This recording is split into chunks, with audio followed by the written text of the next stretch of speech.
जैसा कि भारत के सामने अब चुनौती अपने लड़ाकू जहाज को केवल उन्नत बनाना ही नहीं है, बल्कि इस प्रकार से उन्नत बनाना है कि भारत के लड़ाकू जहाज अब स्टील्थ फाइटर जेट को भी हवा में ट्रैक कर पाने में सक्षम हो। और ऐसे ही कई सारी बातों को ध्यान में रखते हुए भारत ने अपने सुखोई 30 MKI लड़ाकू जहाज को सुपर सुखोई बनाने का फैसला किया। लेकिन रूस के युद्ध में फंसे होने के कारण भारत के लिए अपने सुखोई लड़ाकू जहाज को उन्नत बनाने को लेकर कई सारी मुश्किलें खड़ी हो गई। हालांकि ऐसे मुश्किल समय में भारत को एक फायदा हुआ कि भारत ने अपने तकनीकी क्षमताओं को मजबूत किया और उसी के तहत भारत ने अपना खुद का dual band infrared search and tracking system बनाया, जिसे लेकर यह दावा है कि भारत का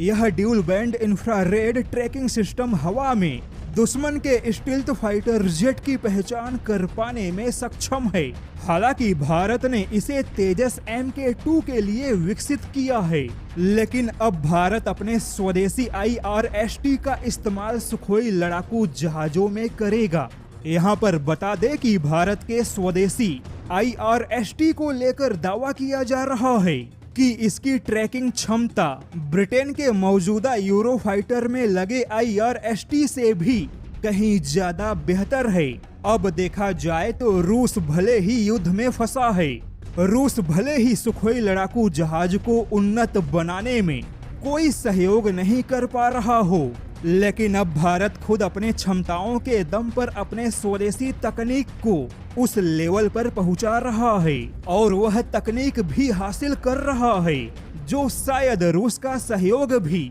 भारत को नहीं दे पाता।